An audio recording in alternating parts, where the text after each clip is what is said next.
সব সত্যিটা জানতে পেরে মাঠানকে প্রশ্ন করল সন্ধ্যা। হ্যাঁ বন্ধুরা, সন্ধ্যা তারা সিরিয়ালে আজকের পর্বে তোমরা এরকমটাই দেখতে পাবে। পুরো গল্পটা জানতে হলে প্লিজ লাইক দিয়ে সঙ্গে থেকো। সন্ধ্যা যখন বাড়িতে এসে তার প্রধান মশাইকে নানা রকম প্রশ্ন করতে থাকে যে তাকে কে মেরেছে, সে কিরকম দেখতে, তাকে দেখে সে কি চিনতে পারবে, তারা রোগা না মোটা, লম্বা না কালো, এইসব প্রশ্ন করতে থাকে। এদিকে প্রধান মশাইয়ের বোন আর ভাইয়েরা সন্ধ্যাকে থামানোর চেষ্টা করে যে পুলিশ তো এখানে প্রশ্ন করছে, তুমি বা পুলিশের মতো রিজারা করছো কেন। এদিকে মাঠান ও সন্ধ্যাকে চুপ করতে বলে যে বৌমা তুমি চুপ করো, কিন্তু সন্ধ্যা কারো কথা শুনে না।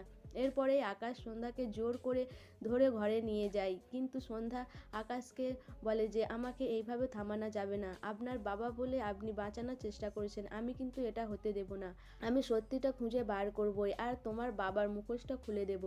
এরপর পুলিশ জিজ্ঞাসা করে প্রধান মশাইকে যে তাকে কেন মেরেছে আর সে কেন ওই বাস স্ট্যান্ডে গিয়েছিল সন্ধেবেলা। প্রধান মশাই জানায় যে তার একজনের সঙ্গে দেখা করার ছিল, সেই জন্য গিয়েছিল, আর সে পঞ্চায়েত প্রধান, তার তো অনেক কাজ থাকতে পারে রাতে বিতে, সেই জন্যই গিয়েছিল।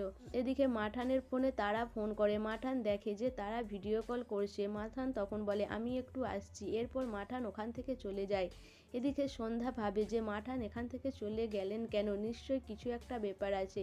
মাঠানের পেছন পেছন সন্ধ্যাও যায়। সন্ধ্যা দেখে যে মাঠান ফোনে কথা বলছে ভিডিও কলে, তখন সন্ধ্যা লুকিয়ে মাঠানের কথাগুলো শুনতে থাকে। মাঠান তারাকে বলে যে তারা তুমি ভালো আছো, তুমি কোথায় আছো। তারা তখন জানায় যে সে ভালো আছে, যেই জায়গায় আছে সেখানে সে খুব ভালো রয়েছে, আর তার সন্তানও। সে এই দেশ ছেড়ে চলে যাবে অন্য জায়গায়, যেখানে তাকে কেউ খুঁজে পাবে না আর খোঁজ করবে না। সে তার সন্তানকে নিয়ে বাঁচতে চায়, আর কারোর জন্য নয়, সে নিজের জন্য ভাববে। অনেক লোকের জন্য ভেবেছে, অনেক আত্মত্যাগ করেছে, আর কোনো আত্মত্যাগ করবে না সে, এইসব বলে তারা। এদিকে মাঠান বলে হ্যাঁ তারা, তুমি অনেক আত্মত্যাগ করেছো, তোমার এই আত্মত্যাগের কোনো মূল্য হয় না, আমি না জেনে তোমার অনেক বড় ক্ষতি করে দিয়েছি। তাড়াহুড়ো করে যদি বিয়েটা না দিতাম তাহলে আজকে হয়তো এরকম দিনটা দেখতে হতো না। আর তুমি যে ওখান থেকে চলে গেছো, অঙ্কনটা কি তোমার উপর খুব টর্চার করতো। তখন তারা বলে এসব কথা থাক মাঠান, আমি এইসব থেকে অনেক দূরে থাকতে চাই। তখনই সন্ধ্যা সব কিছু শুনে নেয়। সন্ধ্যা ভাবে যে তাহলে এইসব মাঠান জানতো। এদিকে আগামী পর্বে দেখানো হয় যে সন্ধ্যা মাঠানকে জিজ্ঞাসা করে যে মাঠান কেন তারার ওই বাজে ছেলেটার সাথে বিয়ে দিল, কেন এত তাড়াহুড়ো করে গণবিবাহ দিল। গণবিবাহ দেওয়া মানে কি মেয়ের হাতে পায়ে বেঁধে জলে ফেলে দেওয়া, তাদের খোঁজ খবর না নিয়ে, ছেলের ব্যাপারে কোনো খোঁজ খবর না নিয়ে বিয়ে দিয়ে দেওয়া। সেই মেয়েটি আজকে সংসার ছাড়া, যে সংসার করবে বলে বিয়ে করেছিল, তার জীবন আজ এখন কি হতে চলেছে। নানা রকম প্রশ্ন করতে থাকে সন্ধ্যা মাঠানকে। এদিকে বাড়ির সবাই অবাক হয়ে যায়। মাঠান কোনো উত্তর দিতে পারে না।